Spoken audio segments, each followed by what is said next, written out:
Hello, Irish fans, and welcome to another edition of Dome and Domer. My name's Mike Bremer. Joining me tonight, Mike Coffey from IndianNation.com, as we review the Notre Dame BYU game.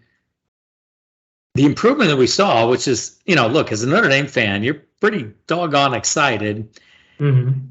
But I mean, there's some hiccups. Let's be honest, and let's just be clear about what we're dealing with here.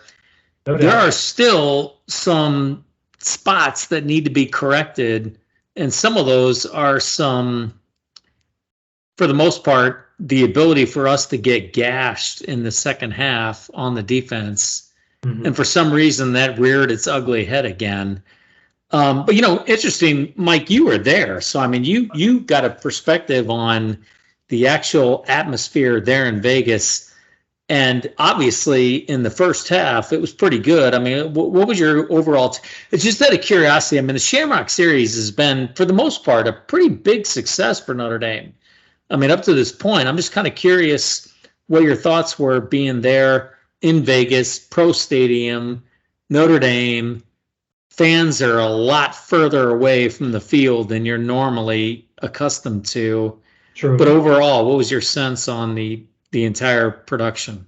Well, first of all, I will fully acknowledge the hypocrisy of having criticized the Shamrock Series almost from the get-go and then attending yet another game out in Vegas. I mean, I putting all that aside for a moment, as I'm trying to remember where I read it, because these words aren't going to be my own, but it really encapsulated what I thought.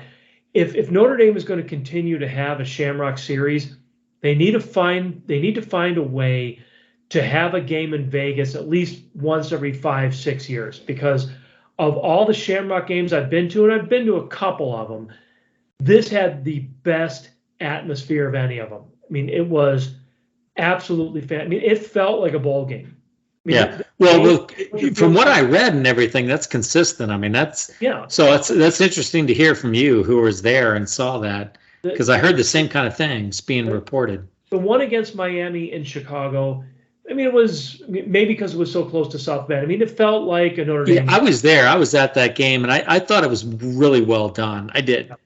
This one took it a step further. I mean, just being so far away from campus, and actually being so far away from both campuses. Although, if you walked around Vegas for a couple days like I did before the game, based on how people were representing as far as what they were wearing and all that, you would get the impression that there would have been a much more pro Notre Dame crowd at the game. But you have to remember that apparently, and again, another article I'm trying to remember that I read, there is a very large LDS community in and around Las Vegas, of all places. So the day of the game, you saw a bunch of BYU gear out there. And at the game itself, I mean, I couldn't tell, because as it happens, the seats I got it from an Notre Dame person, were really kind of in the middle of the BYU area. We were about on the 15-yard line in the north end zone on my sense of direction gets thrown on the east side. So looking across in there, I saw a bunch of Notre Dame people, but starting from where I was and background, it seemed like it was all blue. And by the way, I know we've talked before about how Notre Dame's lack of concentration on a color kind of hurts them when they go to non-home venues, or even when some road teams come to Notre Dame. I think about the sea of red when Nebraska came here. Yeah. All were red. Yep. Every BYU person had navy blue on, so you could see where the BYU section was. Notre Dame people were wearing green, they were wearing blue, they were wearing white, gold, all right. Notre Dame needs to decide, especially for road games, needs to decide on a color. And if it means they pick a shirt and that's the shirt in perpetuity, then that's what it means. I'll buy a new one every year if it's the same color. I believe in all right, Coffey, you're making the case for Notre Dame to make some money here, so they're going to be all over this. That, but for the 30 people that listen to this podcast. Notre Dame needs a cohesive color scheme when they travel, because like teams like Nebraska, Michigan State, everyone comes in, they wear the same color, and you can see where they are. Notre Dame fans are wearing like 5 or 6 different colors. So I think there were more Notre Dame fans at the game, but the BYU fans all wore the same color. And in the second half, when things really started to go their way, they were loud, and good on them. I think it was a lot of fun.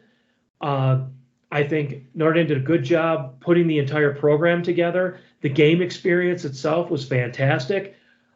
Playing a team like BYU that has fantastic fans, and I had great interactions with a lot of them. It's not like when you're it's like going to Michigan or Ohio State or something like that, but a bunch of mouth-breathing troglodytes. But the BYU people were great. Notre Dame was well prepared. The one thing one of the things they need to do differently, the bookstore was terrible. And anyone who went will tell you the exact, they ran out of stuff. They didn't have enough people checking you out. John and I went over there, walked in. We were there for maybe 5 minutes, didn't see something we liked in any of our sizes, and saw there was a 45-minute wait to check out, and we bolted. So I think if they can make Vegas a regular stop on this barnstorming thing that they do and prepare a little better for the merch they're going to sell, I mean, the game was great. They did great on the game. Yeah. I mean, a lot of the stuff that I read online pointed to the fact that a lot of people that were there felt like, man, this was a great college football game in the middle of the season, with the atmosphere, just the overall play out of the game. Notre Dame got up early, built a big lead. Everybody's excited. All of a sudden, BYU, they come storming back. It's a bit of an exciting game in the stadium. Yeah, it Oklahoma State feel to it, because especially after that drive in the second half that was just to go up 20. That was a thing of beauty, ball control, good movement, good passes, good blocking, and I thought for sure when they went up like that, and I think when they had that 3rd and 17 on the next drive, if they would have stuffed them and gotten the ball back, the game would have been over. Oh, no, I totally agree. I mean, that totally changed the complexion of the game. And it's a good point, because it's a good lead into, some of the things that as fans we recognize we got to fix, which was that. And unfortunately, Notre Dame, for whatever reason this year, has a propensity to give up a big play. 3rd and 16, I mean, they're deep in their own side of the field, and they run a draw play. And, about the last thing in the world you thought they were going to do was get a first down. But lo and behold, that's what they end up pulling off. Bad. And I mean, man, I tell you that just that literally happened. That happened right in front of our seats, because that was the 15-yard line we were on. So just watching that play develop, and the number of guys who could have had him and didn't, and it was just so frustrating. And that safety blitz play has got to be shelved for right now, at least until they can ramp up the speed in the defensive backfield, because that blitz is never getting home, and it creates such a huge gap right in the middle of the field, and it puts our very young cornerbacks out there on an island, and I don't think that's fair to them. I mean, I know they want to try to show some different looks, and you want the opponent to be able to respect any and all possible defensive executions, but right now that's not something we can do against any kind of an even average to better offense. We're going to get killed doing that kind of thing. Yeah. And I mean, the good news is, I mean, we're kind of pinpricking the things that didn't go right, but the truth of the matter is, there were a lot of things that went right, which are all positive signs for us as we're heading through this season, and we're excited about. But just to finish the final thought on the pinpricks, I mean, I will tell you, and I don't know, Coffee, I mean, I've talked to a couple of people about this. I get probably 50-50 responses to this, but I'll be honest with you, during the game, I was like, oh my God, do not go for it here. You're up 10-6. You kick a field goal, you're 13-6. You're a touchdown ahead. You put pressure on them to respond. and instead we go for it again. And I don't know, I have to go back and look, but if I had to guess, I would say in those key situations, we're like, what, 1 for 5? Yeah, I mean, it's mind-boggling, but we just didn't execute on 4th down. And then now granted, we got the safety. So yeah, okay, great. Yeah. The defense responded. Yeah. Okay, great. But it's still 2 points versus 3. Yeah. And in hindsight, 28-20 would have been 29-20. And I think the same thing applies to the 2-point conversion in the first half. I mean, I know what people talk about. Yeah, exactly. That's too early to be chasing points. I think and again, I'm not a head coach, obviously, but I get the feeling this is part of Marcus Freeman's learning experience. Exactly. Where, 100%. As you said, going for the field goal there or kicking the extra point there instead of going for 2 means on that last portion of the fourth quarter, Notre Dame's up by 9, and that's 2 scores. That's so much less pressure on the defense. Now, maybe the extra pressure on the defense helped them like raise their play and resulted in the kind of things we saw. That 4th down stop was a thing of beauty because it was, yeah, happened right in front of us, and you saw as the offensive players got adjusted, the defensive players shifted around. Like a linebacker came up and one went back.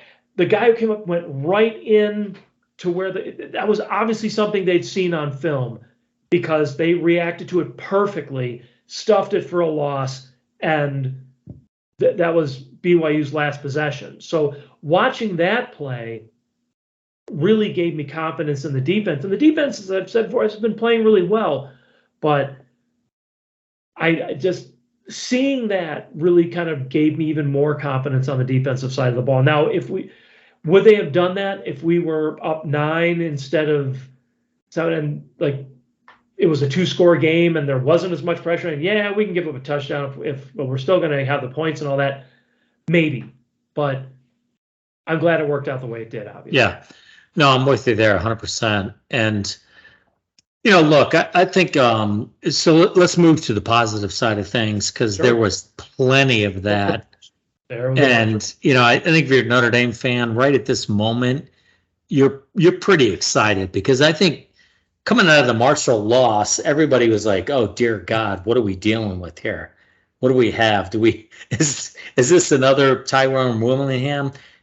Meaning that, all right, wasn't quite there, but I understand what you're saying. I completely understand what you're saying. Yeah, I mean, the point of the matter is you're like, all right, we gambled with, hiring a guy who's got absolutely zero experience head coaching a major Power 5 football program, and that's a risk. It's a risky run. Bob Davies, Tyrone Willingham, Charlie Weiss. I mean, we've seen what has resulted from this. And so it's only natural to say to yourself, okay, oh God, what are we doing here? What is the definition of insanity? And so, truthfully, I think that people in the know, people inside the program felt like, no, this is not the same situation. This is a different situation. We have a very dynamic coach who we think is going to be a very good coach sometime here in the near future. And the question is, can we kind of survive that as he gains experience and puts himself in a position to do that? And so I think in terms of what we saw from BYU, you got to feel pretty damn good about the progression Marcus Freeman has had since the opening game. I mean, first off, he showed up and competed against Ohio State. Mm-hmm. Yeah, we gave it up in the second half. We got gashed. We had, some things that we saw, but here we are. We lose to Marshall. We get it back against California. We now are facing a pretty doggone good BYU team. I mean, I won't be surprised if BYU runs the table the rest of the season. That will not surprise me. Good. It's a good team. They got a doggone good quarterback. He had a bad first half, but he is a good, solid quarterback. They're good. They're old. They're seasoned. They're going to be good. And you know what? We kind of took it to them there for a while. I mean, Notre Dame showed that, hey, we can control things. I mean, obviously, Alt is an absolute stud. He's showing himself. Blake Flisher, he just needs some experience. I mean, he's a guy who's not been in a lot of games just yet. He's young. But, boy, I tell you, the offensive line is starting to assert themselves. And if we can do this over the next couple games, we're going to be in a doggone good spot as we head into the rest of our schedule. I mean, granted, we got Clemson and USC looming. And look, I mean, at this very moment, I'm thinking a split, you know. I think there's a chance that we win one of those two games. And, hey, you know, that's just where we're at as a program. There's a potential to get better over the next couple games and maybe steal those. I mean, who knows? Well, what I liked most of what I saw last weekend is coming out once again from the get-go. They came out fired up. They built the lead. It wasn't one of those Brian Kelly business trip stuff where he refused to try to harness the emotion of the situation and drive it to early success. Notre Dame came out, played well from the opening whistle. Now, a bit of a fall down in the second half, but what that has shown me is that Marcus Freeman knows how to focus the emotion of his team. He knows how to recognize the big moments and have his team ready to meet them and not get overwhelmed by them or be so scared by them, say, well, this is going to be a business trip because I don't want my players to get so overwhelmed by their emotions that they can't function, and then they can't function anyway. Marcus Freeman has a good finger on the pulse of this team. He knows how to make them ready for games like this, which is something his predecessor had no ability. I would agree. So, you know, I don't have a lot of clips for tonight, but here's one of them that I want to show. And I think this is what, as a Notre Dame fan, you're pretty excited about. But, you know, if you look at this. Ask me when he jumped. Look at Drew Prine. Okay. Look at how he stays in the pocket and doesn't, you know, this is some huge progression for him as a quarterback. His ability to stay in the pocket and see what's evolving around him and then make a throw. And in this particular case, he's hitting Mayer, obviously, who clearly had the kind of game that we were hoping for. His baby, as Jason Garrett called. Oh, God, can we get rid of Jason Garrett for crying out loud? Yeah, he's had a little bit of a rough go, but I don't know. I mean, he's a guy that's. To get Tirico and was, it's hard to argue with the guy who's been in the NFL that won the number of games that Jason Garrett has, but. You can when he sounds like an idiot. But, you know, I didn't anyways, you know, the game, but I watched the recording when I got home.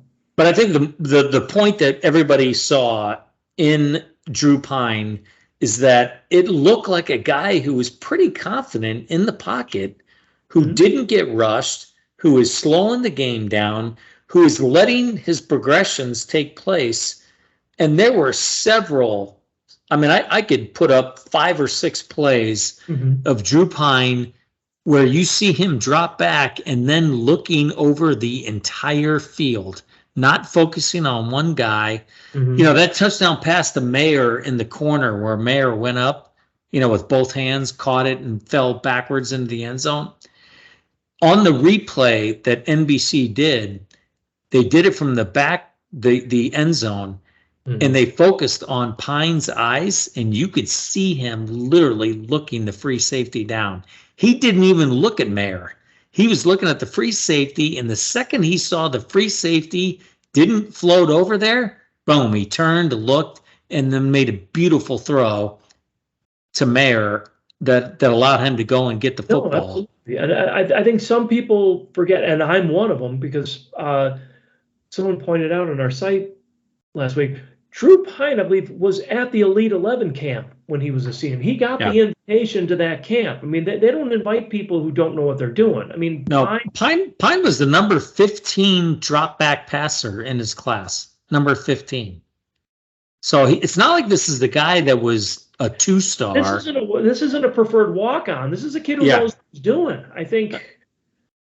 I like his, as you said, it seems like the game is slowing down for him. It seems like he's seeing more. He said he's going through his progressions. He's finding the guys who are open.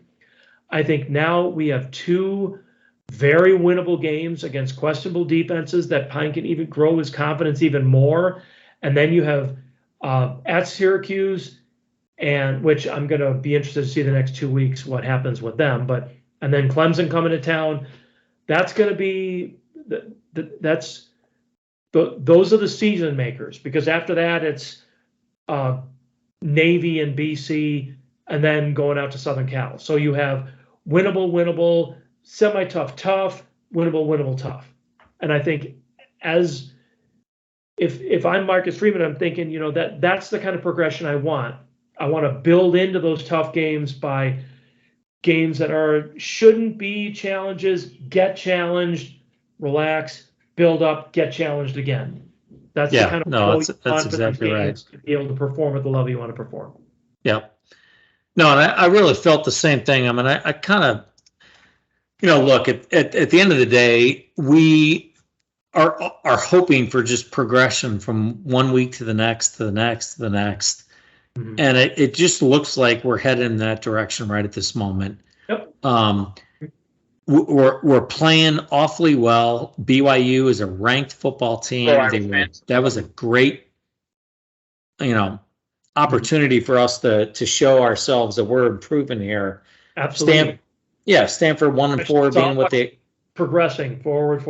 Yeah, exactly. And it just looks like we're starting to click. And I think it's important for the program as a whole, for the recruits that are seeing us. Yep. I mean, it could be a whole lot different if we are at Oklahoma right now. I mean, hate to bring that up, but truth of the matter is that if you're a recruit that's heading in that direction, you got to be scratching your head a little bit about what's going on. But I read an article on The Athletic today, and I think, to be fair, that's a much bigger transition, because you get a guy like Riley who just wants to throw the ball all over the field. Yeah. If he wins like 50-45, he's screw it, it's a win. Venable wants to win every game 21-14, which exactly. Or he'd probably prefer to win like 35-14, but he's got a bigger culture change there, especially after the transfer portal allowed Riley just to pull his top 2 players with him, which is on the one hand, I understand giving players their agency and allowing. I mean, there's people who are making money off their performance, and they should be allowed to do what is best for them, but I think the pendulum swung too far the other way. I mean, it's universal free agency every year with no contracts and no salary cap, and it's the wild, wild west. And I think if it doesn't get better soon, college football is just going to implode. And I agree with you. So just on that point, really quick before we do predictions, I'm just kind of curious, Coffee, what you think about the challenge for Notre Dame in terms of competing with the NIL. I mean, there's a few whispers that maybe Lacey left Notre Dame because somebody was throwing them some money. I mean, I don't know. Who knows what that's all about? But the reality of the matter is other programs are being clearly a little bit more aggressive in terms of what they're promising the guys that are coming to them with potential NIL deals they can secure versus Notre Dame's approach. I just wonder if you think that's going to be something of an impact for us, whether we keep the class that we got coming in for 2023. Do you think that's anything that's a concern or not really? I think Notre Dame has a decision to make. I think if they are going to continue to market themselves as a top team, if they're going to continue to charge as much as they do for tickets and all those other things associated with it, then they're going to have to play the NIL game. And if they don't want to, fine, but then you can't have your cake and eat it too. You have to be able to say, we're not going to do this NIL stuff. We're going to have a much more conservative approach. And oh, by the way, we're not going to be charging our alumni championship level for tickets and stuff like that, because we realize that by making this decision, that other decisions are going to be made for us. Speaking as an alum myself, I really don't see how NIL figures in about what Notre Dame is. I mean, Keon Keeley, fantastic player, was deemed worthy of a Notre Dame scholarship, which tells me that the people in charge of making these evaluations said he's an intelligent young man, he is capable of performing in the classroom at Notre Dame, and he's capable of representing the school both in the classroom and on the field and off it, which is fine. So what difference does it make if he gets paid like $250,000 in an NIL deal? What does that have to do with those other things that I talked about? That's what bothers me, because if Notre Dame is offering meaningful degrees, if Notre Dame is making sure that its players are performing in the classroom and on the field, and if they are offering scholarships to young men and women, for that matter, who are worthy of the name and who they feel are good representatives of what Notre Dame is supposed to be, if there's an NIL thing out there that pays them for their market value for what they're worth, what's the huge deal? I don't understand why people will get like all bunched up about, oh, we can't pay NIL. Like, so what? It's completely separate from what Notre Dame students and student athletes achieve while they're on campus and how they are deemed worthy of being before they arrive. So I think if Notre Dame's going to get all about NIL collectives and all that, then you know what? Go join the Ivy League. I tend to agree with you. I'm of the same opinion. I think you got to pick which way you're going to roll with this. I mean, if you're going to try and attract the right kind of guys, because we do that at Notre Dame, we can't just grab anybody, because you can't bring guys in here who are going to fail academically. That's not fair to them. It's not fair to their families. Mm-hmm. You don't want to put young men in a situation like that if they don't have the aptitude to show that they can hack a place academically like Notre Dame. But when you do find those guys and they are a fit for that, why would you restrict them from what they can do outside of that? That just doesn't seem to make sense. No, I don't think that's fair to them as a human being in the market that we're in, knowing that we're up against. I mean, that's you have to have some common ground here where you can accept the fact that outside of everything that we're espousing to, they can do what they want. That's the full freedom of college football at the moment. Now, granted, I think college football's in a very precarious spot right now. And I think things are going to change. I think you're going to see 2 years from now, things will be very different than what they are right now. Everybody saw how big the pie is, and now all of a sudden the slices are being shifted. Yeah, exactly. But you know what bugs me the most is, and let's be frank about this. Notre Dame being reticent about NIL is because they're concerned that the guy who would normally donate $500,000 to the Notre Dame athletic fund is instead going to donate that $500,000 to an NIL collective that is going to bring players in. Which is in a lot of these places is a charity that's set up so that he can write off that $500,000 donation. To be honest, and I don't know the particulars about what the ND groups I've read about are doing. I think they're doing something maybe relatively similar to that. But Notre Dame wants control of the purse strings. And unfortunately, the way that college football is going, as I said, they either need to throttle way back on the expectations, which means they're going to lose ticket revenue, they're going to lose people they're going to lose people who only donate because they want their football tickets, or they can say, you know what, yeah, we're going to lose some of the donor stuff for the NIL things, but we can make a lot more when Notre Dame is successful. I mean, if you look at how much money Alabama has made just based on the success that Nick Saban's teams have brought them, it's absolutely insane. But you have to be willing to, as the old saying goes, spend money to make money. You have to be willing to let the dollars flow in the direction they will and be confident that they will come back to you. And that's, at least so far, is not something Notre Dame's been willing to do. And unless they're going to, as Hedy Lamarr says, rest their sphincters and decide that they're going to be more trusting of the process, then I'm not sure what's going to happen. Yeah, I hear you. Well, it'll be interesting. I mean, the good thing is at the moment we're looking at some very positive signs from the Notre Dame football program. We're excited. We're seeing progression. Things are looking good. I'm still 9-3. I'm assuming you're still 9-3. Oh, and by the way, for everybody watching who's been watching me drink beer, Brammer was drinking too. He just did it before we started. And that's right. Chicago Glass is probably reversed. There you go. I like it. Zorn Beer, Michigan City. For those of you like who come out for games and stay there, they're fantastic. Not paying me to say it. They're really, really good. Just saying. Maybe the 25 people that watch us will get some. We have more than 25. I hear you. All right, Coffee. Let's cut into it. What's your prediction for Stanford? I believe I said 38-19 in our contest. I think I did watch part of when we got back from the game, back to the hotel.